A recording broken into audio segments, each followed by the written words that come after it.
Assalamualaikum warahmatullahi wabarakatuh. Kita belajar bareng lagi materi mata pelajaran PPKN kelas 9 bab 3 tentang Kedaulatan Negara Kesatuan Republik Indonesia.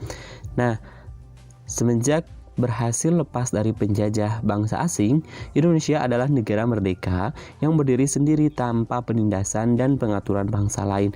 Kemerdekaan juga membuat Indonesia menjadi negara berdaulat. Apa itu maksud berdaulat? Terlebih lagi, bagaimana kedaulatan negara Kesatuan Republik Indonesia. Nah, berikut adalah pemaparan tentang pembahasan hakikat dan teori kedaulatan. Nah, adapun tujuan pembelajaran kita hari ini yaitu tentang pengertian kedaulatan, terus juga sifat pokok kedaulatan, bentuk kedaulatan, dan teori kedaulatan. Nah, ini adalah 4 pembahasan dalam video kita hari ini. Nah, yang pertama, pengertian kedaulatan. Nah, kata kedaulatan berasal dari bahasa Arab yaitu daulah yang artinya kekuasaan tertinggi. Nah, pengertian kedaulatan adalah kekuasaan tertinggi untuk menentukan hukum seperti membuat undang-undang dalam suatu negara dan melaksanakannya dengan segala cara yang tersedia. Maka oleh karena itu, kedaulatan rakyat membawa dan memberikan konsekuensi bahwa rakyat adalah pemegang kekuasaan tertinggi dalam kehidupan bermasyarakat dan bernegara. Kedaulatan rakyat juga maksudnya adalah pemerintah mendapatkan mandatnya dari rakyat, oleh rakyat, dan untuk rakyat. Pemerintah oleh rakyat mengandung pengertian bahwa pemerintahan yang ada diselenggarakan dan dilakukan oleh rakyat sendiri. Gaya pemerintahan seperti ini disebut dengan demokrasi.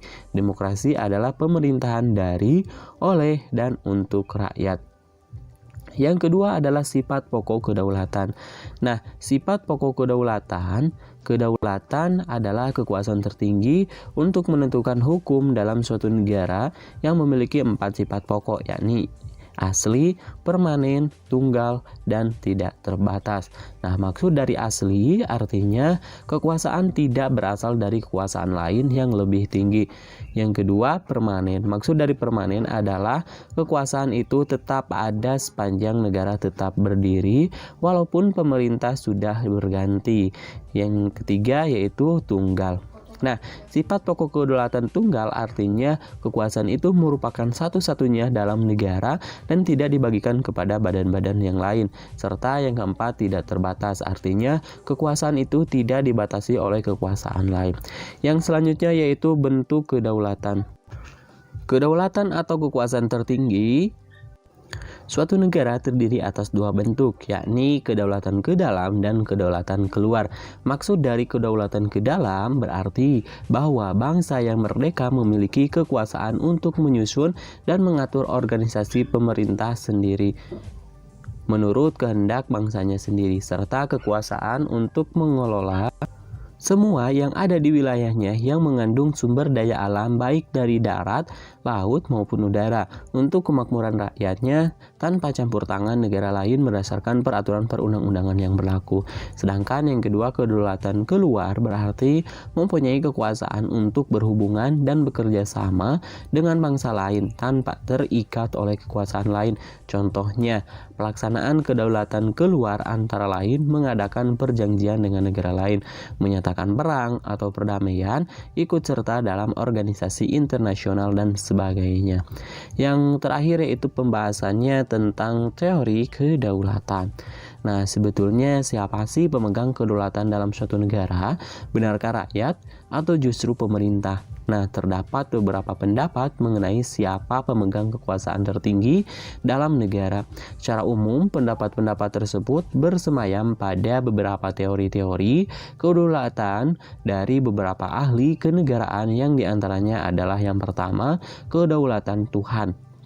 Teori kedaulatan Tuhan merupakan teori kedaulatan yang pertama dalam sejarah. Teori ini mengajarkan bahwa negara dalam pemerintah mendapat kekuasaan tertinggi dari Tuhan sebagai asal segala sesuatu atau causa prima. Nah, menurut teori kedaulatan Tuhan, kekuasaan yang berasal dari Tuhan itu diberikan kepada tokoh-tokoh negara yang terpilih, yang secara kodrati ditetapkannya menjadi pemimpin negara dan berperan selaku wakil Tuhan di dunia. Nah, teori ini umumnya dianut oleh raja-raja yang mengaku sebagai keturunan dewa. Nah, contohnya negara yang menganut teori ini adalah Jepang pada masa lalu dan dengan Kaisar Tenohika sebagai titisan dewa matahari. Karena berasal dari Tuhan, maka kedaulatan negara bersifat mutlak dan suci. Seluruh rakyat harus setia dan patuh kepada raja yang melaksanakan kekuasaan atas nama dan untuk kemuliaan Tuhan. Menurut Hegel, dalam kedaulatan Tuhan, raja adalah manifestasi keberadaan Tuhan, dan karenanya raja atau pemerintahan selalu benar dan tidak mungkin salah. Yang kedua, teori kedaulatan raja. Pada abad pertengahan, teori kedaulatan Tuhan berkembang menjadi teori kedaulatan raja, yang menganggap bahwa raja bertanggung jawab terhadap dirinya sendiri. Kedaulatan raja berada di atas konstitusi. Seorang raja bahkan tidak perlu mentaati hukum moral agama. Nah, di Inggris, teori ini dikembangkan oleh Thomas Hobbes yang mengajarkan bahwa kekuasaan mutlak seorang raja justru diperlukan untuk mengatur negara yang menghindari homo homini lupus. Teori kedaulatan raja beranggapan bahwa kekuasaan tertinggi terletak di tangan raja sebagai penjelmaan kehendak Tuhan.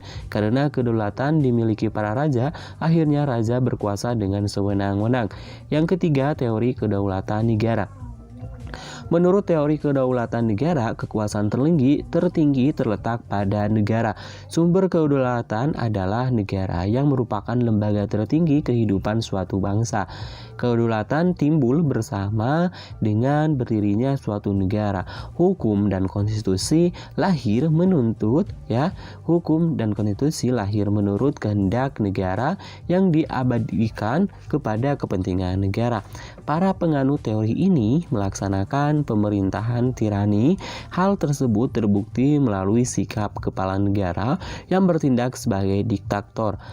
Peletak dasar teori ini antara lain Jean Bodin, F. Hegel, G. Zelling, dan Paul Lavan. Nah, pengembangan teori Hegel menyebar di negara-negara komunis. Yang terakhir, teori kedaulatan rakyat. Teori kedaulatan rakyat beranggapan bahwa rakyat merupakan kesatuan yang dibentuk oleh suatu perjanjian masyarakat. Kemudian, sebagai pemegang kekuasaan tertinggi, rakyat memberikan sebagian kekuasaannya kepada penguasa yang dipilih oleh rakyat, dan penguasa tersebut. Tokoh yang mengemukakan teori ini adalah Montesquieu dan J. Rousseau. Beberapa pandangan atau pendapat pelopor dari teori kedaulatan rakyat diantaranya adalah yang pertama, Rousseau menyatakan bahwa kedaulatan itu merupakan perwujudan kehendak umum dari suatu bangsa merdeka yang mengadakan perjanjian masyarakat atau social contract. Yang kedua, Johannes Althusius menyatakan bahwa setiap susunan pergaulan hidup manusia terjadi dari perjanjian masyarakat yang tunduk kepada kekuasaan, dan pemegang kekuasaan itu dipilih oleh rakyat. Yang ketiga adalah John Locke menyatakan bahwa kekuasaan negara berasal dari rakyat bukan dari raja. Menurutnya, perjanjian masyarakat menghasilkan penyerahan hak-hak rakyat kepada pemerintah, dan pemerintah mengembalikan hak dan kewajiban asasi kepada rakyat melalui peraturan perundang-undangan. John Locke menyimpulkan bahwa terbentuknya negara melalui pactum iunis, yaitu perjanjian antara individu untuk membentuk suatu negara, dan pactum subjects, yaitu perjanjian antara individu dan wabah atau negara untuk memberi kewenangan atau mandat kepada negara berdasarkan konstitusi atau undang-undang. Yang keempat, menurut Montesquieu, seorang ahli dari Prancis, berpendapat bahwa agar kekuasaan dalam suatu negara tidak berpusat pada seseorang. Kekuasaan dalam suatu negara dibagi ke dalam 3 kekuasaan yang terpisah, yaitu separation of power. Pemegang kekuasaan yang satu tidak mempengaruhi dan tidak ikut campur tangan terhadap kekuasaan lainnya. Pembagian kekuasaan dalam negara dibagi atas 3 kekuasaan, yaitu kekuasaan legislatif, kekuasaan eksekutif, dan kekuasaan yudikatif. Kekuasaan legislatif yaitu kekuasaan untuk membuat peraturan perundang-undangan. dalam suatu negara. Sedangkan kekuasaan eksekutif yaitu kekuasaan untuk melaksanakan peraturan perundang-undangan yang berlaku.